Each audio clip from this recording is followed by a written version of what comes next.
Meditations with Ryan Zlomek.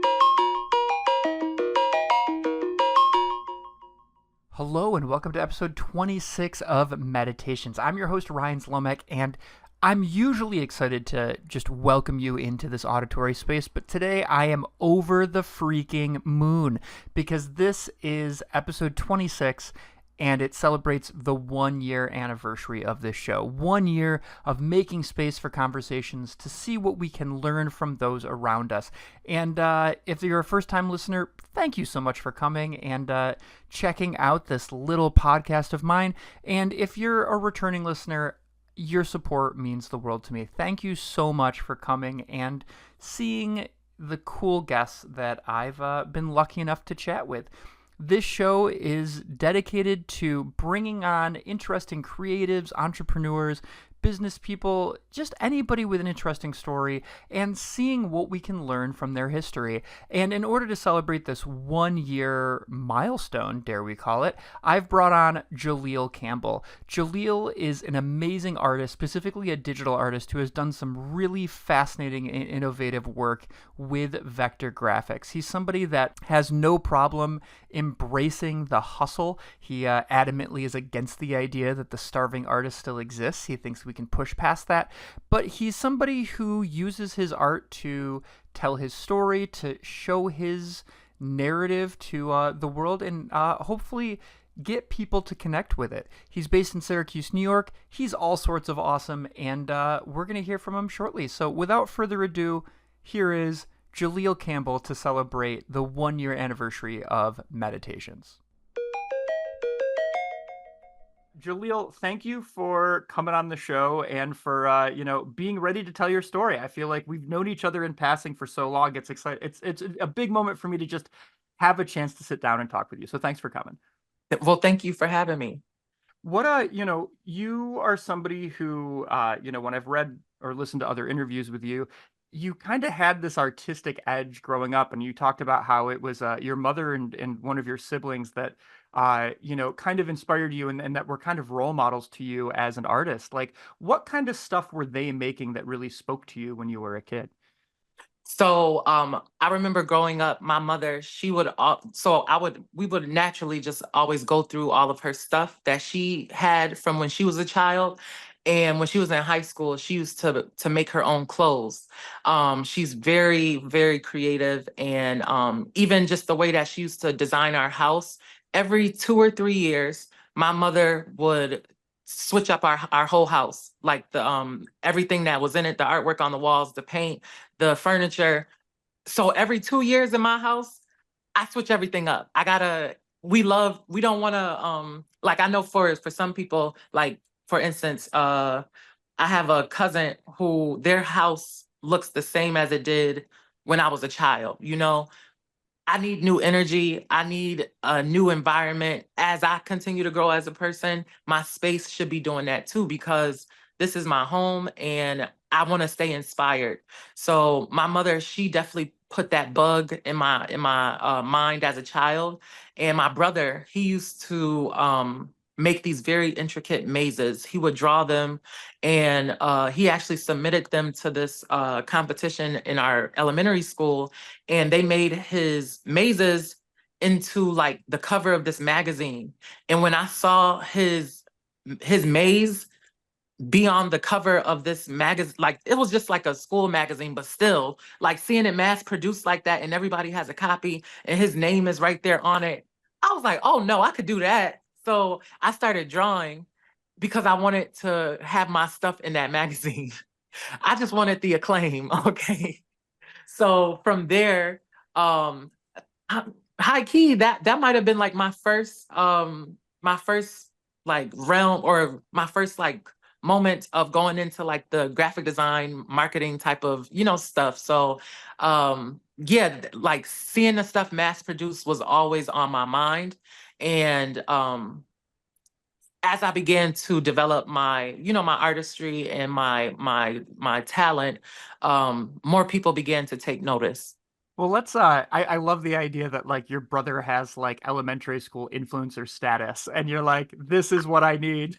Yes, that's what I'm saying. Like, who does that? and his mazes were so dope. That's the thing. Like, and for the longest, because my brother, he was he was the all-American like black boy. Okay. So he played all of the sports. He played, he got all the girls, he was popular, all of that. I did not fit into those molds necessarily, you know?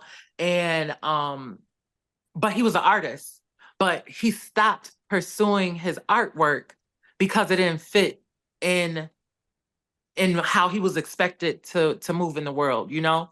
So I ended up leaning into my artwork. He ended up retreating, but now he's now back producing his own art. He makes clothes and he still paints and stuff too. So just seeing even his growth and development as a person is very inspiring to me. And he's played a big influence in my artistry. Shout out to Sean. Yeah. I hope you're listening, Sean. I feel like it's really cool to just get this like background perspective because as just something as simple as you talking about the idea that your mom basically is completely reorienting your space like on this like biannual basis, like that really I teaches me a lot about the way in which I see you sort of operate. Like I'm curious about this idea that like, you know, mom is like, all right, it's time, like, and transforms the space. Can you give us like an idea of like what types of things she would do to like reorient? I mean, are we talking like you step in the house and like all of a sudden all the color palettes are different, all the furniture is different, every room has a different function? Is it, you know, more like a museum curation where things kind of remain similar, but artwork has changed and a few components have changed? Like, give us some visuals about that.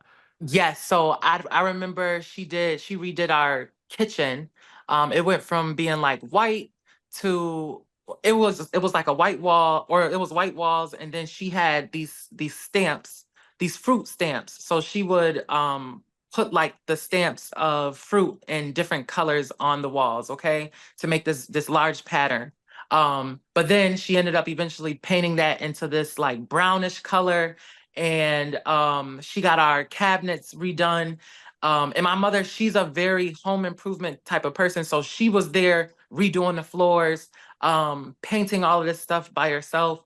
Um, she's just she's always been that type of person that she's gonna make it happen. She's going to do it, and that is something that's stuck with me, and is why I'm so good with my hands. I feel like I'm always trying to build something. You know, that comes right from my mother. She also redid our living room. She would like decorate our rooms as well. Me and my siblings' rooms. So my room growing up.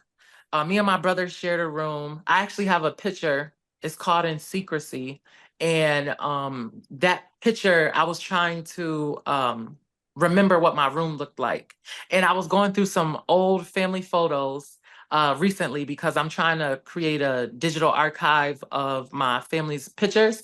And my mother, sure enough, she took pictures of all of the different rooms in our house at a certain time. And I was just like, wow, I remember that. Or, oh, I forgot about that, you know? So she just always loved color. Her favorite colors, like her color palettes when I was younger, was a lot of browns, beiges, that type of thing. But she has since like adapted a more contemporary style now. So her house now is straight up museum type. It's museum quality. It looks very nice, very sophisticated. A open what is it called? Like an open floor plan. Um, and she does like a lot of entertaining and stuff. That has always been there. My family, my parents, they used to throw a lot of different parties growing up. So, um, and at those parties, I got a chance to be a superstar. So I would be walking around, like asking people if they needed anything, or either singing for them or dancing for them, you know, like just trying to be the center of attention. And I think that also ties into my love of like hosting events and stuff now. And I've been doing that since I was little. I'm again just taking all of my cues really from my mother. That's awesome. When did you start to like develop your own artistic sensibilities and really feel like you needed to make stuff with your hands and you needed to produce stuff that other people could look at? When I was 3. So our earliest memory of me being creative was me spray painting our garage when I was little. And they beat me down, okay? But I think that is the perfect, beginning to this story. Little Jaleel, just in his own little world, spray painting this cherry red spray paint onto this garage, and then from there, I like growing up, I used to love playing with the dolls, and I used to like create my own clothing and stuff for these dolls. So I would take paper and wet it and mold it to the shapes of the dolls to make like dresses and pants and all that different type of stuff. I would use balloons as well to make like spandex looking type of outfits. I would use tape. Anything I could find, I was redoing it. And then I wanted to be a hairdresser as a child, not a barber. I wanted to be a hairstylist, okay? And I wanted to be a fashion designer. I'm trying to think. And then I wanted to be a obstetrician and an architect. But I'm glad I ended up becoming an artist because some of them other ones involve math, and that is not my thing at all. Well, unless it comes to counting money, and then you're quite good at that, Jaleel. I'm just saying, unless it's about my money, yeah, I don't want no parts. So you've talked a bit about in other interviews, like kind of going through middle school, high school, and kind of getting pushback about your kind of art style, and then you ended up going to Cazenovia College for their visual communications department.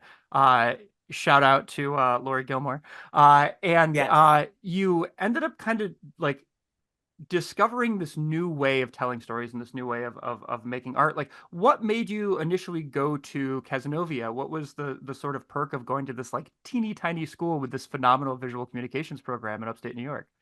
Yes. So at first it was not on my radar at all. Okay.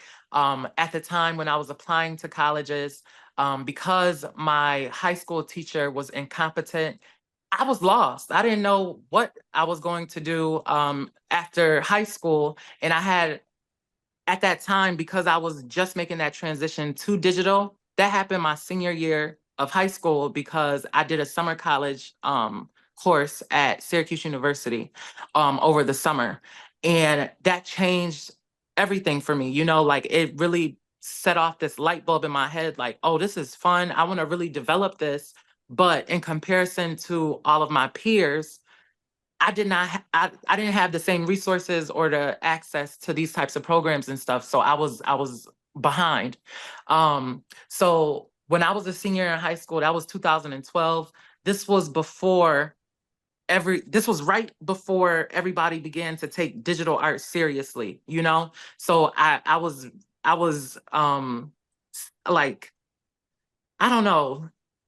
I know at my high school they did not have those types of programs and stuff. And then once I got to CAS though, I'll never forget taking Andrea Hempstead's what was it? It was like an intro to Photoshop, Illustrator, and design class. It changed everything for me. Literally by her teaching me the basics of these programs in one semester, my artwork changed significantly. And I'm talking about like just before I got to college, some of my pictures would come out pixelated and I didn't know why. You know what I'm saying? So literally just adjusting little small settings made such a big impact on my work. They taught me the basics, and from there, I was able to thrive.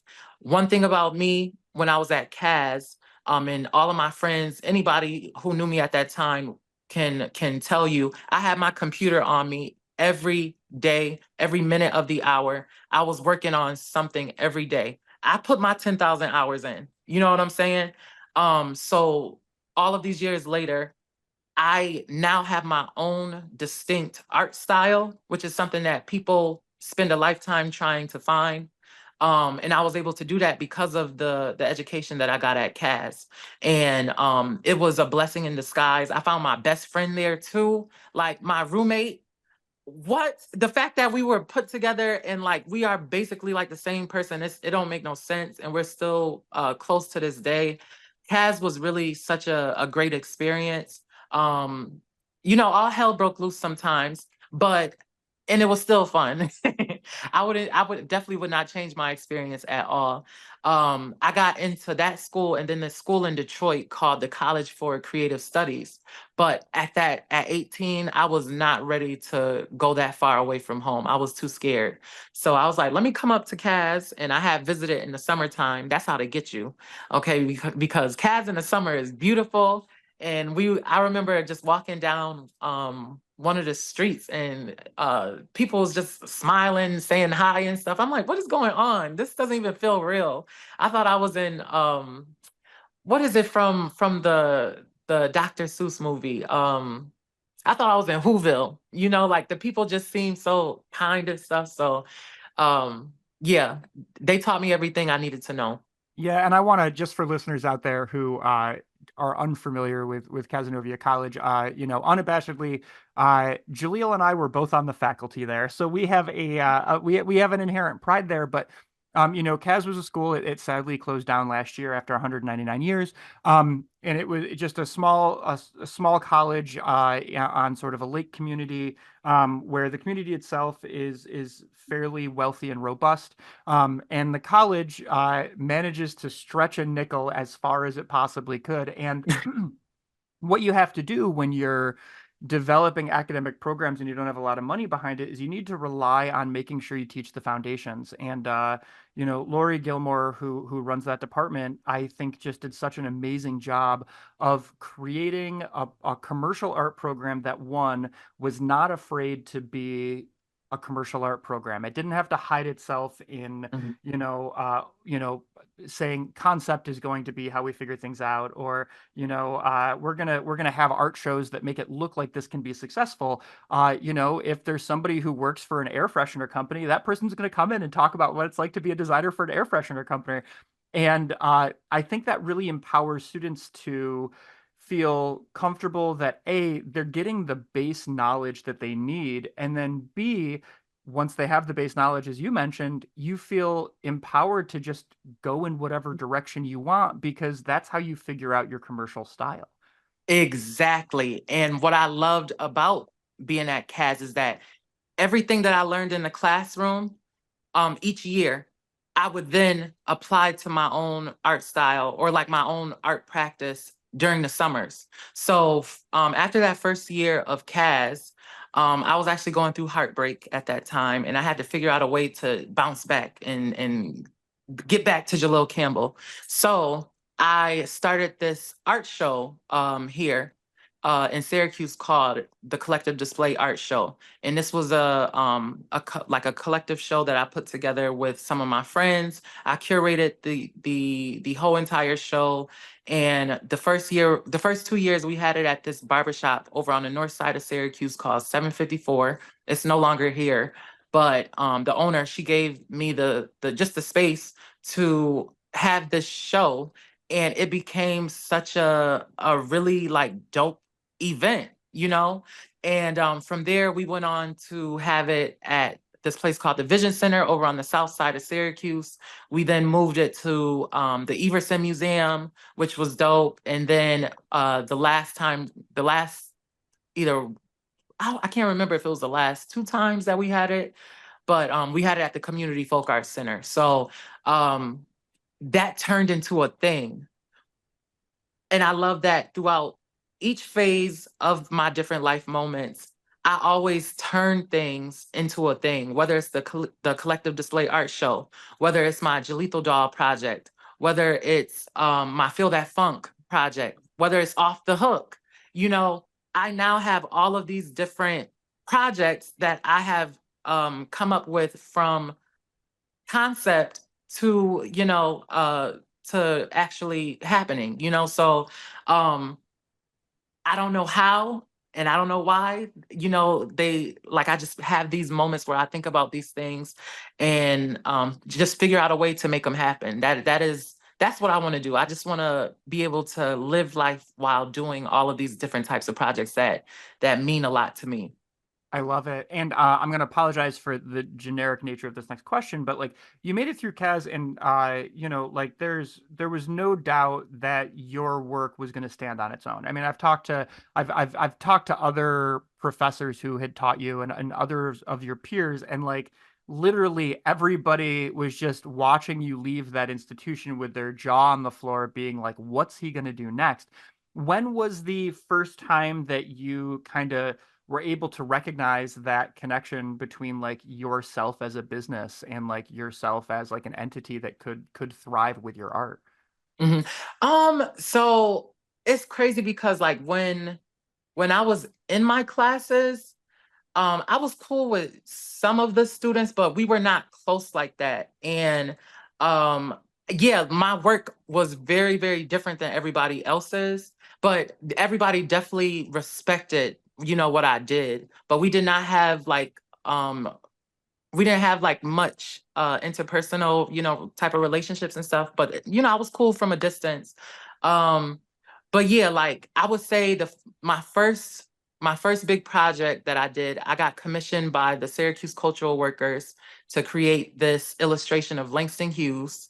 And once they produced them, they ended up in the Schomburg Library in New York City at the National Museum of African American Music. I'm sorry, not the National Museum of African American Music, the one in D.C., the National Museum of African American History, and then all of these other big places. And I'm just like, it was a licensing experience. That was my first licensing experience, and I could not believe that again, one of my illustrations was being like uh mass produced in all of these different places. So that happened my junior year of CAS. So everything that I had been working on up until that point was leading me to that first commission piece. And what was dope about that first commission piece is that was the first time that I was starting to experiment my with the illustration style that I use now. So if you go back and look at that picture, you can see remnants of what I do now in that piece. It's just a very basic version.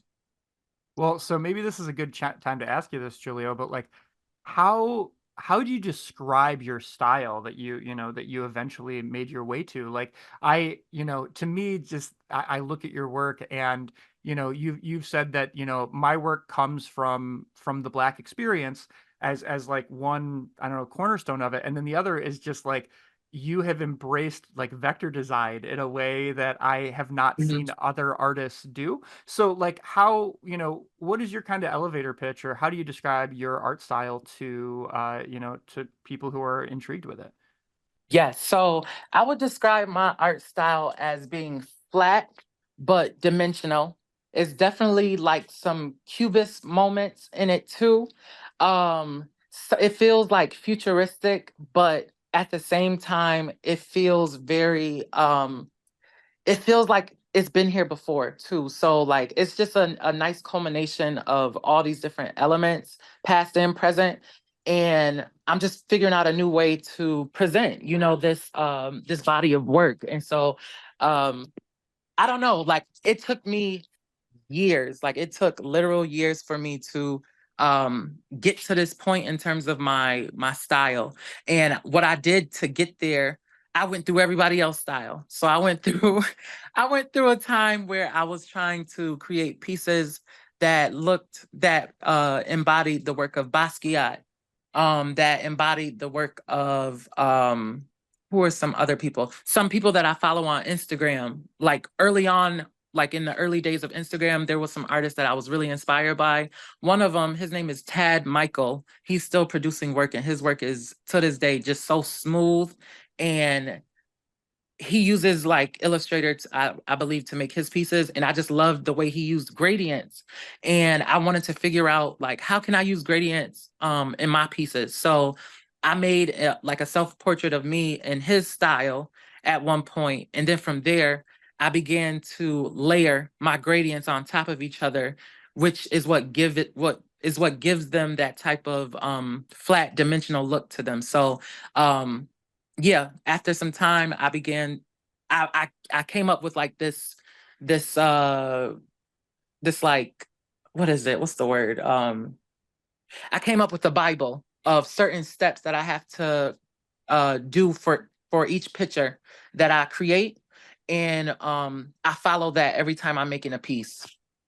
That's really interesting. I mean, I don't know if I've ever talked to an artist who uses commercial production language within their own process. I mean, the idea of like developing a Bible is something that we think about when it's like we need to make sure that Scooby-Doo is drawn consistently, across platforms or on brand. Like the idea that you give yourself, dare I say, that limitation and then work within that limitation is a fascinating way to approach your own work. Yep, yep. It is like no matter what, I want everything to feel consistent in my pieces. Although, yes, I'm going to be doing all of these different themes and approaches, but there are just some things that when you look at a Jaleel Campbell piece, they will definitely there's just some themes that will pop up and you'll instantly be able to recognize them. So yeah, that is definitely intentional. That's so cool. I just to, not to, I guess, get too much into let's create audio images for people, but I think one of the things that's really interesting about your work and the style that you've designed is that when most people are working in a vector or an illustration standpoint, they're so focused on like, okay, here's the shape of the head. All right, I'll figure out a color palette for the head, and then I'll draw an arm and I'll figure out the color palette for that arm. And what you do is like this sort of like fractionalism thing where like you create like a face and then you have mini blocks of gradient within that face, Mhm. different shapes to kind of like accentuate different ideas that give it this um I don't know, kind of like underground cartooning vibe mixed Mm, mixed with I don't know, like it makes all of the aspects of your of your pieces, you can see that there's depth to them, but everything feels like it's enclosed within a small space. Like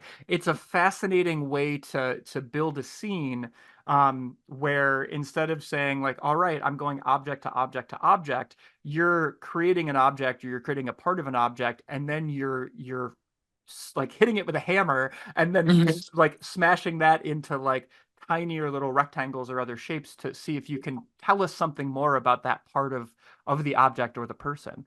Yeah, yeah, and another thing that I utilize in my pieces is the drop shadow effects. And that is what lifts the people or the different objects in my figures from each layer. And so by adding that drop shadow effect, it really makes them feel like they're like cut out paper or something. And I really love that. And that adds to that type of like, is it flat or is it dimensional type of effect? That's amazing. You talked about that Syracuse cultural workers piece and how that was kind of, in the infancy of your style. When did you feel like you had really hit your stride in regards to knowing like this is the Jaleel Campbell look? Yes. So that was in 2015 or 2016. So by 2018, when I got to my Feel That Funk series, that was officially, I had one more series that I did before that. It was called Ghetto Art Deco, Reimagining the Harlem Renaissance. And with those pieces, I did not know anything about color matching and making, like, I was still learning the more technical settings stuff. So those pieces came out very, very dark, and I didn't go and like edit the colors or anything. And unfortunately I don't have the Illustrator files for those pieces anymore. But by the time I got to my Feel That Funk series, yeah, I was there. I was there, and those pieces are timeless. Those pieces to this day hit like people are still buying them. People still love them. They have gotten me into spaces that I never would have imagined in my life. Again, I had some of those pieces were featured on this VH1 program last year for Black History Month. One of them was used in a collaboration with Patti LaBelle for a Dexcom campaign. It's a diabetic company. Um, I was commissioned by Walmart to create a tote bag for the Essence Festival, which is a very big Black art or a music festival down in New Orleans. That was a few years ago. So like that Feel That Funk series set me up for so many different big opportunities. And that was definitely when I found my stride. Well, let's talk about that Feel That Funk series. I got to tell you, Jaleel, you're not only has talking to you like lifted my morning, but even before we were chatting, I was putting on Patti LaBelle to like understand the music that was inspiring you for your collaboration with her. Mhm, And when we first met, you had just been reached out to by Dexcom, mhm, who had a really cool project where they, Patti LaBelle has diabetes, and mhm, she's diagnosed in 1995, and they wanted to start a program that would hopefully destigmatize diabetes and diabetes supplies. And it's, if I understand correctly, your artwork was then commissioned to be used for the Dexcom G6 patch. Um, Yes, that's and correct. it was sent out to 20,000 people. Yes. Yes. Yep. And all I had to do was just send them a file, but still, it's like one, I have a cosign by the Patti LaBelle when it comes to longevity, and she just celebrated her 80th birthday. She's been in the industry for at least the past 60 years. That is a legend. That is an icon. And on Instagram, she said, "I love you, Jaleel." And she posted me on her Instagram. I have chills just thinking about it. I want to be the Patti LaBelle of the art world, okay? Somebody that is reliable, somebody that always shows up in good faith, that is going to get the job done, that excels at it and looks amazing, okay? At whatever point. So, that's my aunt and I love her very much. That's amazing. Well, so like I guess I'm just curious about like you create artwork in series, and I'm going to come back to the Feel That Funk series in a second because I think that that is something that's really elevated you as, as a person and as a brand. But like as an artist who is so regimented, I mean, I can't stop thinking about the fact that you have your own production Bible for yourself. But like as somebody who's so regimented, how do you like force yourself or let yourself think about creating a series of pieces that fit a certain theme for a finite duration? So many artists are just kind of superfluous with like, today I'm going to do this piece. I'll work on that one. I've got 73 other pieces that are in the background. And you, as just I look at the trajectory of your career, you've done such a great job of saying, this is my time period to tackle this subject matter. How do you do that? Listen, it is going off of feeling. It's going off of feeling, and that is the perfect segue into my In Secrecy series that I'm working on right now. Um, I was not ready to create this body of work back then because I was not out, and now is the right time for that. And I've never prepared for a series the way I have this time around. I created this 4-page document that outlines the scope of what this whole series is going to be about. I came up with titles for all the pieces ahead of time. And then I'm conducting interviews with different gay Black men about their experiences and letting from those interviews, I'm going to help that, or I'm going to use those interviews to help guide me while I'm creating these new pieces and what they should look like. So, yes, it is very much following or coming up with that regimen and then trying to follow it, And even if I veer off, that's fine. But knowing that I have an outline at least for what I want to tackle is important. And so, and I gave myself like the time frame because I'm doing a residency with the Near West Side Initiative right now, and it's been that way for the past 2 years. So I'm going to be finishing up the residency in October of this year, and then I'm going to present the new work in November at ArtRage. So yeah, everything has been on a calculated timetable, and I have 10 of the pieces finished right now. I'm trying to work it up to 10 more pieces. So hopefully by August or September, I should have the rest of the pieces finished. And then I'm going to also be creating a coffee table book that discusses some of my findings and the research that I did. And I'll include excerpts from some of the gay men that I interviewed about their experiences, whether they identify as gay or as being out, discreet, or DL or down low or closeted, however you want to say.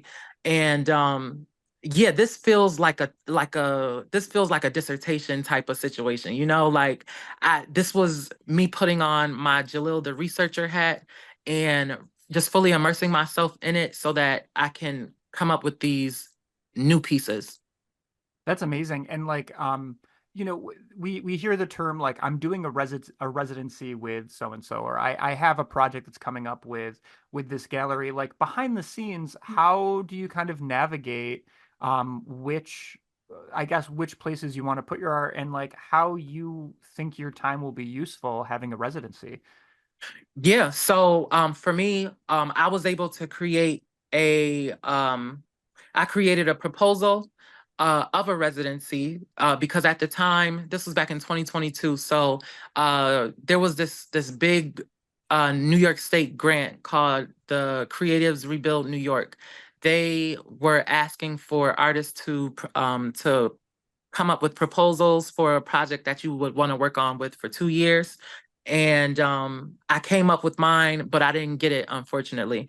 So I approached the Near West Side Initiative because they used to have a residency program, but they no longer do it. But I approached them, and being one of the leading artists here in New York City, I mean, sorry, not New York City, but here in Syracuse, I just thought this would be a great opportunity, one for me to come and activate their space, because they have some like such beautiful space here over on the Near West Side, and then it'll also help me have the time to work on this new art that I've been wanting to do. So they said yes, which I can't even believe that they said yes. Like, not me approaching them with this idea and then them saying yes. Sometimes we get so afraid to ask exactly for what we want that we don't. One thing about me, I'm always going to ask. The worst that they could say is no, but I'm not going to not say anything and then be mad, years later. So I'm going to always shoot my shot, and I'm so glad that they were willing to give me that opportunity. And so now we're in 2024, and it's almost game time to show this new body of work, and I'm just so excited about it. Awesome. I want to just two quick points. One is, for those of you who are like ready to put this in your calendar, November 9th, 2024, it seems like that show opens. It's going to run till about mid-January of 2025. And ArtRage is an amazing resource that we have in Syracuse. And I want to just take a step back because this is going to sound like I'm making this question up, but I literally had it in my notes. One of the things that I really applaud you on is that you are very confident in yourself and you're very confident in your art to the extent where Mhm. you've made comments that like you will never be a starving artist. The myth or the motif of the starving artist needs to be put behind us. And you as Jaleel Campbell have no problem putting yourself where you think you need to go, and selling yourself at a certain high mark that you feel confident about. And just in the sphere of like having been around and interviewed artists for such a long time, and actually, I'll take it even a step back, like even just teaching this current generation of high school and college students, confidence is the number one concern I have about just this current generation.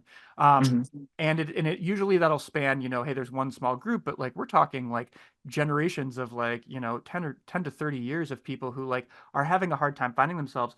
What was your sort of confidence journey like? Like how did you figure out that, I'm worth this. Mhm. I'm able to do this and kind of have that fearlessness to put yourself forward? Yes. So, my confidence, oh, that is such a great question. My mother, she put me and my siblings in, we were like child models growing up. And so we was getting our pictures taken often. We were doing fashion shows and stuff. I was getting booked for different I was the favorite, okay? So I was getting booked the most for different shoots and stuff. And it was because of my personality and because I wasn't afraid of the camera. I just that has just always been me. I'm a very charismatic person. And I think that confidence gets you so far. And I teach at OCC and SU right now, and I see the same thing. There are a lot of students who are not confident at all, and that is something that needs to be worked on. That is something that I talk about in my class. Is you like when you're presenting, do not point out all of the things that you don't like about your piece. One, why would you, if you have to lie to us and you better sell it. Why would you tell everybody why would you show them your whole plan? You know what I'm saying? Like that doesn't make sense to me at all. So that's one thing that I teach my students is you better sell it. You have to sell it. And even when I'm not feeling my most confident or whatever, the public won't know that because I also did a lot of acting in middle school and high school. That has the creative arts has always been my thing. So there is a whole bunch of acting that goes into Jaleel Campbell, the artist, this persona, this big personality, this cussing everybody out on Facebook or whoever I need to cuss out. Getting these companies to pay me what I'm worth, okay? What I set is worth, um, has been that is just the wildest part for me because I remember when I first started off, I was selling my 8.5 by 11 frame prints for $20. And I met this woman, hold on. I met this woman by the name of Gabrielle Lichtenberg.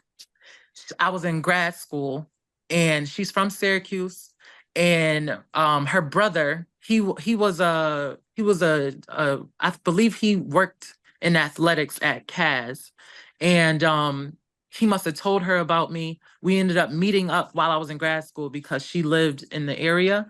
And we did this day trip to New York City going to check out museums. And she sat down with me and she was like, "Boy, you are too talented to be selling your artwork for this little bit of this little amount. So what we're gonna do, we're gonna find some contemporary artists that are around the same type of like level as you, and we're going to hike up these prices." When I tell you, I was terrified. I was like, "But Gabrielle, people aren't gonna buy them. They're not gonna buy them. Like, are you sure? And guess what? People continue to buy my artwork. And now all the time I hear, damn, I should have took advantage of it when your stuff was cheaper. Like the price has gone up. Yes, it's gone up and it's not coming down. Okay. Um, with these companies that I've collaborated with, each time I've so and I'll talk about this on here because enough time has gone by, but I was contacted by Syrah and I was contacted by what was the other Grey Goose. I was out both of them. And one day I want to do some design work for alcohol companies. But the price wasn't right and they thought that they was about to finesse me, okay? Absolutely not. They talking about exposure. I'm 29 years old. I don't need no exposure. I'm doing y'all calling me, ain't y'all? Clearly somebody know about me. Why would you think that no, I need money, okay? I got bills. So, not allowing myself to settle on any old thing has changed everything tremendously for me. As artists, we get in tight spots. I get that. But there's just certain things that I do not bend on. and my money is one of those things. And it's so funny because my personality can be very off-putting at times, and that's fine, but I teach people how they should address me by the way that I move. And so I did this interview with this reporter for, I believe it was Syracuse.com. And she, once we finished the interview, she was like, "Oh my God, you are so like nice and pleasant and stuff. I was not expecting this at all." And I'm like, "Yep, I gotta scare people at first, but then no, I'm actually very nice, but don't play with me because my voice is already high." My voice is already high, and people take my kindness as weakness often. Okay, I am a wolf at the end of the day. So yeah, there's a lot of things at play there, but my confidence just from the time I was young to now, I've just always had it, and that was something that was instilled in me from my mother. She always told us that we were the best. She always told us that she loved us. She always let it be known that we were popping. So I believed it. And no, nothing that anybody ever told me could shake that from me. And the reason why my high school teacher has such a disdain for me is because she couldn't take it. Because she was trying to humble me so much, and it wasn't working because she wanted me to do what she saw fit for me. She was speaking a whole other language, okay? And she was not trying to listen to my needs or what I wanted at that time. On top of her trying to humble me, you're not going to get anywhere, babes, because I know exactly what's destined for me and I'm going after it, whether you like it or not, okay? And she couldn't take that. So at the end of the day, Jaleel is going to do what he wants when he wants it. And yeah, that is, to me, that is my superpower. That's my superpower, is that if a roadblock comes, I'm going to figure out a way around that roadblock. I'm a very resourceful person, and I just know how to hurry up and switch my move real quick. So that's one of my strong suits, I'd say. Yeah, that's awesome. Thank you for being so honest about that. And like, like when you talked about the sort of two alcohol companies coming to you and saying like, hey, we'll pay you X amount, we'll give you exposure.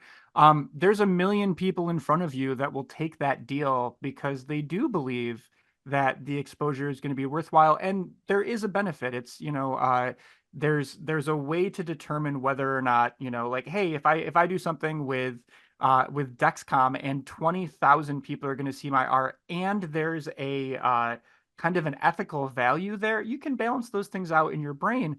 And when all of a sudden it's like, hey, I'm going to do this artwork and you're 100% using my artwork to capitalize, you need to be very thoughtful about the way in which you sign those contracts and you make those agreements. For Yep. any, yeah, for any like artists that are listening that I hope equally just felt really empowered from Jaleel's statement. I just want to like add on to that first of all, I don't care who you are, I don't care what your background is, I don't care what your story is, I don't care how easy or hard you are to get along with. Your story and your art matters. Go make stuff. Don't let anybody tell you that you shouldn't. And number two, and the part that's probably the pill that's a lot harder to swallow, is that you have to have work ethic too. You need to make sure that you are regimenting yourself to make work and you're not waiting for somebody to come and give you a handout. Because Jaleel, I think you're a prime example of this. You are actively seeking places to put your art. You are actively seeking, work that it empowers you, but you can see benefit from. And because of that, that part, that internal process of I'm going to sit down and I'm going to get the work done. And then part two, I'm going to make time to make connections with people in the outside world. That marriage is, at least from my perspective, why you're rocking it so well. Exactly, exactly. And my biggest pet peeve are artists who do nothing, okay, and just expect for the world to open up for them. You have all of this beautiful body of artwork, yet you don't post it. Oh, I'm scared. Oh, just excuses. You know what I'm saying? It's like, okay, I know it can be intimidating, but you have literally nothing to lose. And if this is something that you wanna like generate income off of, if you're serious about your work, why would you not want to put yourself out there? Oh my, some people, yes, their anxiety can't take it and all of that stuff, which I get to an extent, but for me, yes, putting myself out there and making sure I cover all bases is very important to me. So I'm trying to be in a little bit of everything. Yeah, and I want to one other little comment before I transition to the next question is, you talked about the fact that like your mom was the greatest confidence booster of all time, which like not everybody has that. And one thing that I would just say is that, for people who are struggling with finding confidence in their own art, sometimes it's because of the people that you surround yourself with, and you need to make sure that you surround yourself with the tribe that is going to help you see the best parts of yourself. And sometimes that's a hard move to sit there and take a breather and say, you know what? Like, I'm spending a lot of time here. Maybe I should spend more time with myself building my confidence there. Or maybe I should join an art group and just sketch with people, and they'll help me see the part of myself that I'm missing. Come on. Listen, you just said a whole word right there. Yes, your surroundings, the people that you hang out with, that is so vital. Okay. That it sets the tone for how you feel, about yourself. And so I surround myself with nothing but creative, um, like interesting people who have a lot to say, but who also support me in the work that I do. And I love another thing about these different projects that I end up putting on is that it allows me to meet the people that love my artwork in a whole different type of way, and we then grow these really tight, relationships and stuff. So my crochet club, as of late, has become my safety net. That is truly my tribe, and they are just so supportive, and we support one another. We boost each other's confidence a lot, and it's just a whole like the energy is just very, very high there. So I want to stay in that space. Well, I want to come to off the hook in just a moment, but I want to go back to this idea about this body of work that you have, because I think that for a lot of people, they view their artwork in stages where it's okay, I did that thing, now I move on to the next thing, and they kind of forget this beautiful back catalog that they have. And not that long ago, Jaleel, a certain puzzle company called Seco got a hold of you. They're a Massachusetts-based puzzle company, and they equally were moved by your Feel That Funk series, um, Hmm. and decided to, or proposed a working relationship, and you ended up having your work. What are the Get Your Hips and Move, Gotta Give It Up, and Just a Touch were created into puzzles that were sold at Walmarts and Targets around the country. Yes, yes. Which this deal happened 2 years ago. And because it was a big puzzle company, I'm just assuming they're going to, promote it, all that stuff. I don't gotta do nothing. When I tell you that was not the case at all. So I did not start promoting this puzzle like collaboration until January of this year. And already so many people have purchased. I mean, so many people that I know now have purchased the puzzles. Up until January, people would tag me all the time, like on Instagram and Twitter. Like strangers from across the country, they would tag me in their completed puzzles, and they were just saying how much they loved them. And it was this funny moment where this woman named Jima, she's a Twitch influencer. She went live on Twitch. She has like, I think she has like over 16,000, followers on there, but she does like a lot of streams. And so she was she was streaming doing one of my puzzles, and I popped into the chat, and she just blew up in excitement like, "Oh my God, he's here. He's here." And she read my whole bio, like she knew everything about me, and she was just gassing me up, and it was just such a genuine it was just genuine love. It was a really nice moment. And so now she's going to be featured in this new documentary that's coming out about like competitive puzzling. And they included my puzzles in that documentary. And so again, these puzzles have taken my art to a whole new realm that I would have never seen in a million years.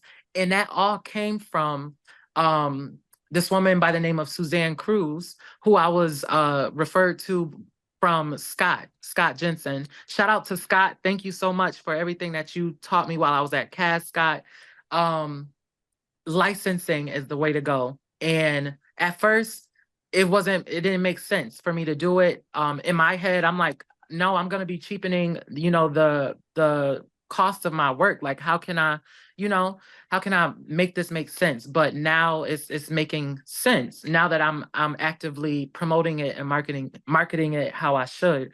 So I just ordered another batch of 108 puzzles, and I have like 30. They just came on Friday, and I just got back last night. So I sold about 20 of them, like 20 sets so far. So I'm super excited about it. I love it, and I'm ashamed to say that my brain and puzzles don't get along. I'm just so anxious, and I Listen, need to like do things. But here's what I want to say is that like I teach in higher ed. I teach at SUNY Oswego, and for finals week, I had seen something that was done at elementary schools and middle schools and high schools where students are super anxious and they're trying to figure out a way, and they need something that feels comfortable. And I every week just started leaving a puzzle out in this public area in this computer science department, just seeing if anybody would do it. I did it in tandem with my education students, and holy cow, was it this amazing thing. So I literally, when I saw this thing and I saw that finally, Julie, I can buy them from you directly. Any future students who are listening, you're going to be doing some Jaleel Campbell puzzles on campus yes. next year. Yes. Yeah. And at OCC, they purchased some of my puzzles too and was saying the same thing. Like the students loved putting them together. And it's just something that allows your brain to relax. When I tell you I've put together 2 of them so far, and I did not check my phone for like 4 or 5 hours. I would like once the pieces start to fit together, it becomes addicting, and it's just like, no, I gotta find the next one. I gotta find the next one. So I definitely recommend everybody going and testing out some of these puzzles. Absolutely. And I one of the things that me as an educator is always trying to find is what is the alternative to having a candy dish in my office? And you want to find ways to bring people together. And it's amazing how much you can just dump puzzle pieces out anywhere. And all of a sudden people start working, and then they start talking, and then new collaborations start to form. And it's something as simple as just having a puzzle in a space. Yep. Yep. That's so true. So we've talked a lot about your two-dimensional work, but you also have this beautiful history with three-dimensional work. And I talked earlier about the fact that I see a theme, or maybe I didn't say this, but we talked about for the Patti LaBelle project where your art was worked to destigmatize something. We want to destigmatize just the fact that people need diabetic supplies. And one of the things that you've talked about is like as a kid, and you talked about it in this interview, you loved playing with dolls, you loved making stories for them, you loved developing costumes for them and different outfits and seeing what you could do with that sort of medium. And in 2017, you woke up and you decided, yo, I want to see if I can design my own dolls. And you've started the is it Jalethal? Yeah.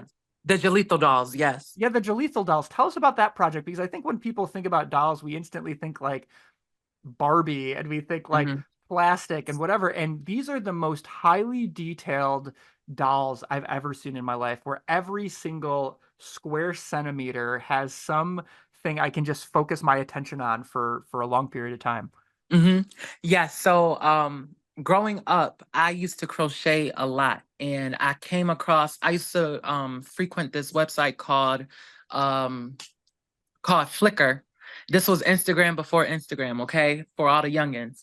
And there was a woman on there by the name of Beth Doherty. She was a doll maker as well, but she made amigurumi dolls, these crocheted dolls. And the inspiration for my Jalethal dolls stems from her. I loved her work as a child, And she eventually began to experiment with felt dolls.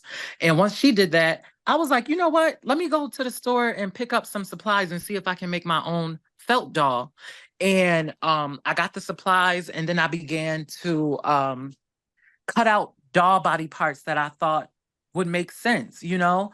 And once I sketched out those body parts, I then cut them out and assembled everything. And it took me like, I think like 3 or 4 days. It was around Thanksgiving of 2017. Um, and I had my first Jalethal doll. Now, in hindsight, I didn't know what I was doing, but it was a great starting point, okay? And I saved the pieces, like the body pieces. And so I had that first one created, but I didn't touch it again. I didn't make any more for a whole nother year until I got to grad school. Because at the time I wasn't focusing on illustrating. I wanted to try something different. So while I was there, I had went home on break, and my mother, she had just started using the Cricut machine, which is to make like t-shirts and tumblers and all these different, you know, things that like crafty type of things. And I saw that the program took PNG files, like it could read PNG files and SVG files. So I was like, I wonder if I took the body parts that I sketched out last year for the Jalethal dolls and recreated them digitally on my computer, if I could then send those pieces to the Cricut machine for it to cut all of those pieces out, basically, so that I could assemble them. The answer was yes. And from that point forward, it just like my dolls became way that they just look so much more cleaner, and I'm able to like mass produce them basically now on a small scale, you know, but still now they do. I haven't created any in like a year and a half because I just don't have the time right now, but I will have some in my show later on this year.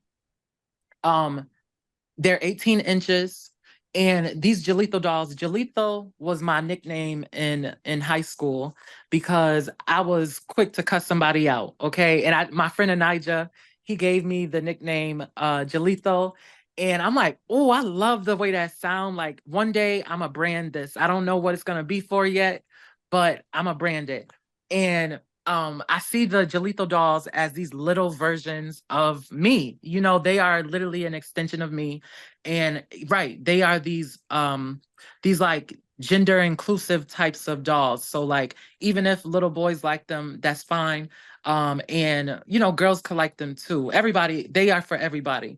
I didn't want like youth to have to worry about that same type of shame or stigma being associated with them growing up as I had when I was younger. So I wanted to create these dolls that everybody could love. But what I also learned is that I mean, originally my intention was to sell these and have them just be like on people's shelves, you know, as like collector's items.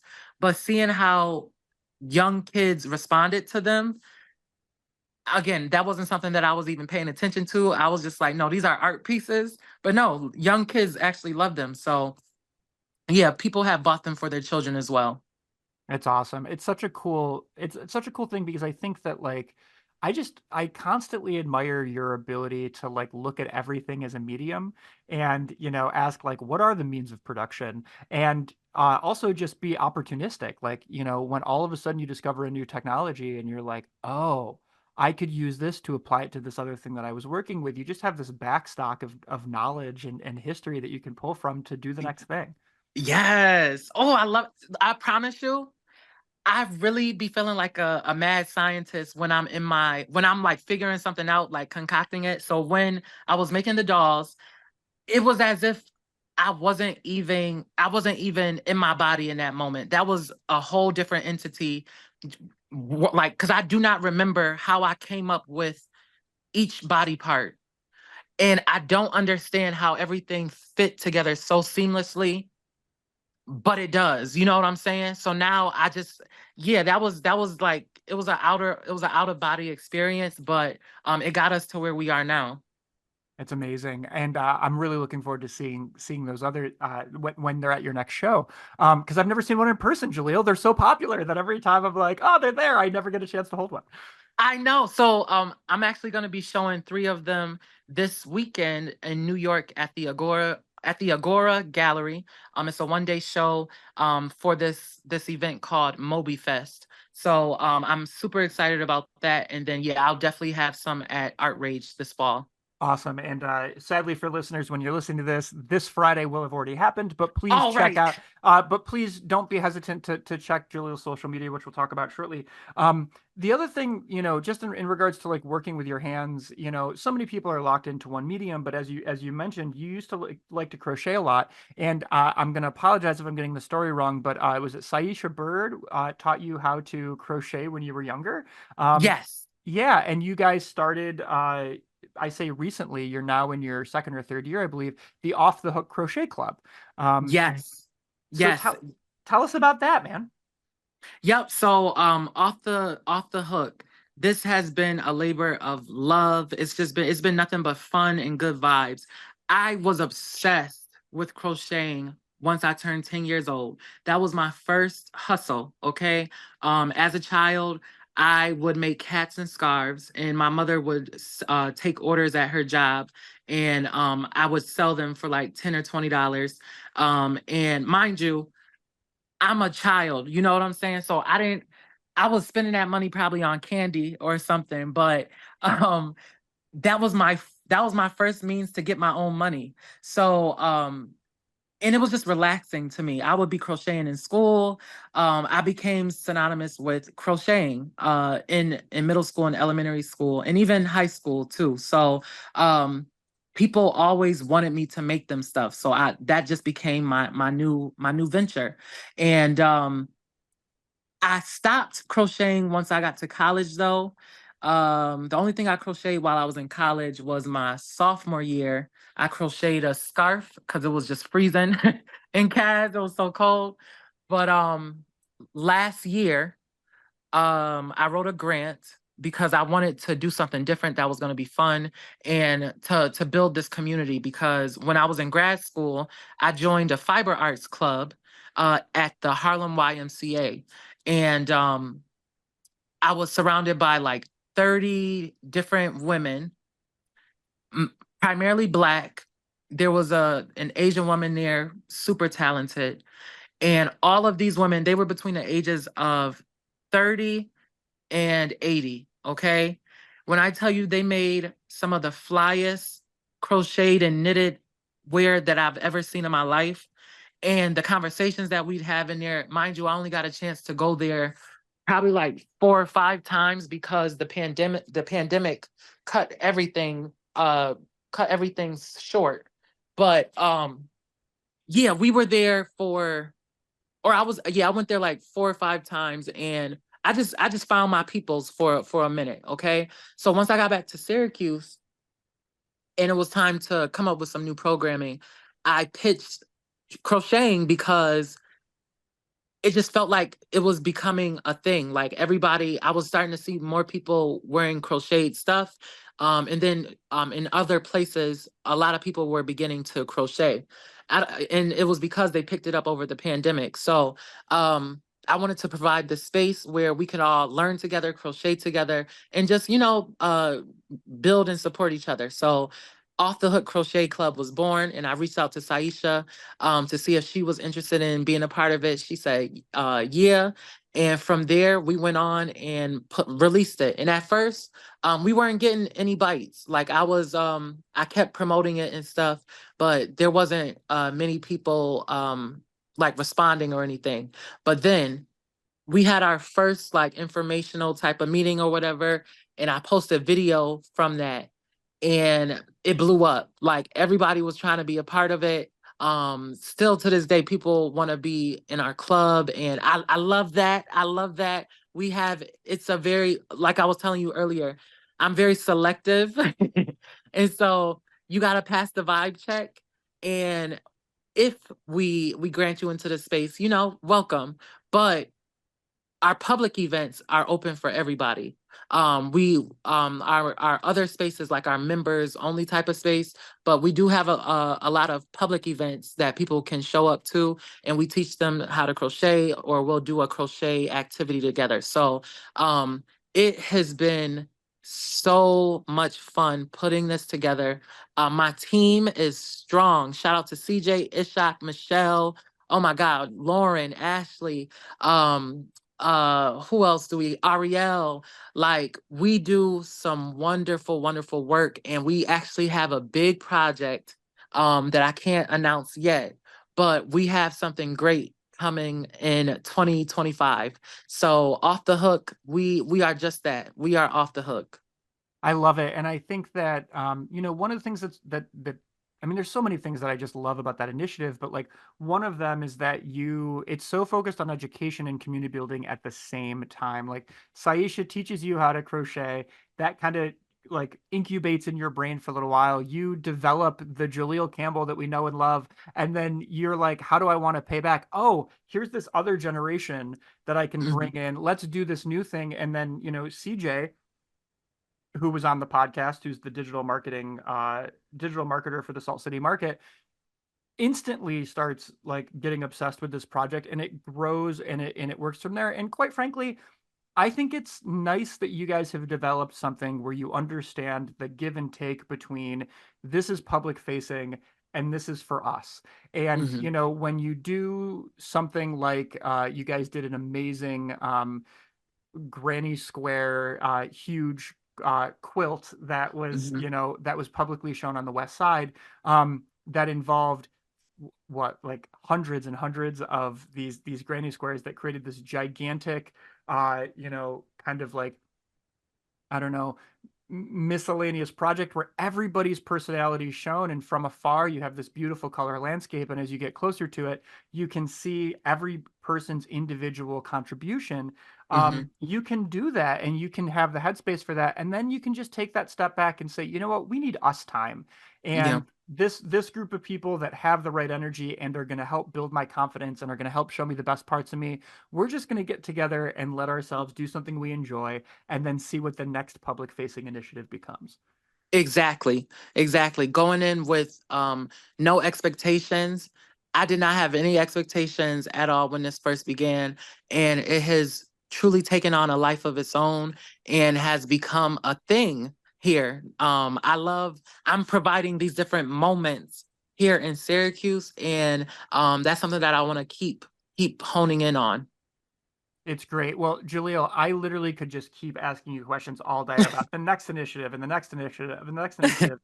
One that I have down here that we haven't talked about is you're doing an LGBTQ day party, that you're excited to kind of announce, but also not tell a whole lot about. So, like, give Right. us the spiel. What's that about? Right, right. So July 27th here in Syracuse, Project Out Loud, the initiative that I'm leading, will be hosting a new day party here. And this is just a time for us to get together, eat some good food, listen to music, vibe out, and be fly. Okay. This is gonna be a real fly event. Come dressed real fly, y'all. Okay, we taking all types of pictures, and it's just gonna be something fun, a nice summertime event. And so I'm really excited to look. I'm really excited for that event, and it's gonna be a collaboration with the Black Artist Collective as well. And we'll have some other organizations there tabling also. But yeah, this summer is going to be jam packed between Pride. It's Pride Month now, but Project Out Loud, we have been putting on a lot of different events throughout the year so far, to engage within the LGBT community, and it's super important work. And this is the realm that I want to exist in. I've always existed in my blackness, yes, but I was always tight-lipped about my queerness, and so now with Project Out Loud, I get to merge the two. To be openly Black and gay has been it has just put this different type of battery in my back. And so yeah, I shout out to Project Out Loud, and look for us at Pride this year as well. So and we'll be at that day party again will be July 27th, and we'll have like some RSVP links coming up soon too. Cool. And here's my favorite question about that. Where is it happening, Jaleel? It's a secret. You'll receive it in a text message. I love it. So yeah, so if that's something you're interested in, please follow Project Out Loud and follow Jaleel to be fly and get some cool photos taken. Period. Absolutely. So Jaleel, what is there anything, I always want to just make space if there's anything on your mind, or if there's any topics we haven't covered, if there's anything that you want to announce or discuss. Is there anything that we haven't just, had a moment for that you would like to put out there? No, I would just want to say thank you. This has been honestly the best interview I've ever done ever. It was the research for me. It was the follow-up questions for me. This was amazing. Thank you so much, Ryan. I really appreciate this moment. Well, you are so welcome, Jaleel. And for my own self-esteem, I'm going to leave that part in there, listeners. Sorry. Absolutely. But but let me ask you this.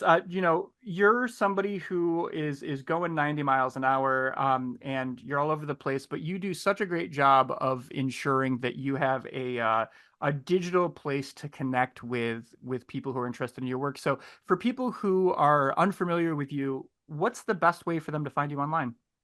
Yes, so you can look up my website, JaleelCampbell.com, Jaleel CAMPBELL.com, or you can find me on Facebook, Instagram, and Twitter under Jaleel J. Blige. Jaleel J. Blige, like Mary J. Blige, okay? You can find me under any of those platforms, and I don't bite, okay? Follow me. I love it. And just a simple Google search of Jaleel Campbell will find you just a wealth of information about his work. So, Jaleel, with that said, thank you so much for being on the show. It's been an honor. All right. Thank you. Thank you. I hope you enjoyed that conversation just 1/80th as much as I did. My brain, since talking with Jaleel, has not stopped thinking about interior decorating and getting in the habit of rebranding your space on a regular basis. That just sounds amazing. I want to again thank Jaleel for coming onto the show and celebrating this 1 year mark. It's just so cool to be able to just hear his story and, just see what I can pick up along the way from the one, the only Jaleel Campbell. I do want to give one last shout out to his awesome puzzle collaboration. If you're somebody who's looking for something to do to, get out of the heat, puzzles are great. Check them out. Moving ahead, in just 2 weeks, we have Soma May Shung Fraser coming on the show. She's an awesome writer, a fantastic wordsmith, and her new novel Off the Books is coming out from Macmillan Press in just a few days after that episode drops. Soma is going to talk about her sort of life as an educator, her life as a writer, her life finding her identity and then being able to put it into prose. So if you're an aspiring writer, if you're an aspiring creative, if you just want to understand the life of somebody else, that's going to be a phenomenal conversation.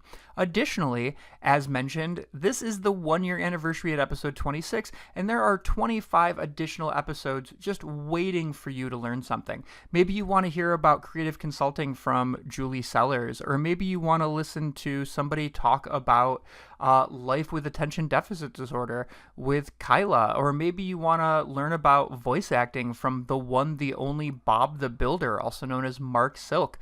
Maybe you want to hear from Tim Allen, who's a stop-motion animator that worked on Guillermo del Toro's Pinocchio, or you want to learn about food from Dave Foreman, or you want to hear about the business of food marketing with CJ Butler. There are a ton of offerings just waiting for you. Please go check out that back catalog and see what you can pick up. If you're interested in following my own personal exploits, you can find The World of Ryan Zlomek on Facebook and Instagram, and now you can find Ryan Zlomek on TikTok as well. Just to sort of get some behind the scenes look, you can hear about my pinball company, you can hear about me working on this podcast, you can hear what my poor students are dealing with as they're learning from me in higher education. But most importantly, this is a show all about taking the energy and the enthusiasm that we have gained from other people and moving it forward. So please, with your heart, move forward, and make space for conversation because you just might learn something. Thank you so much for celebrating 1 year with me. Have an amazing, wonderful, spectacular, magnificent day.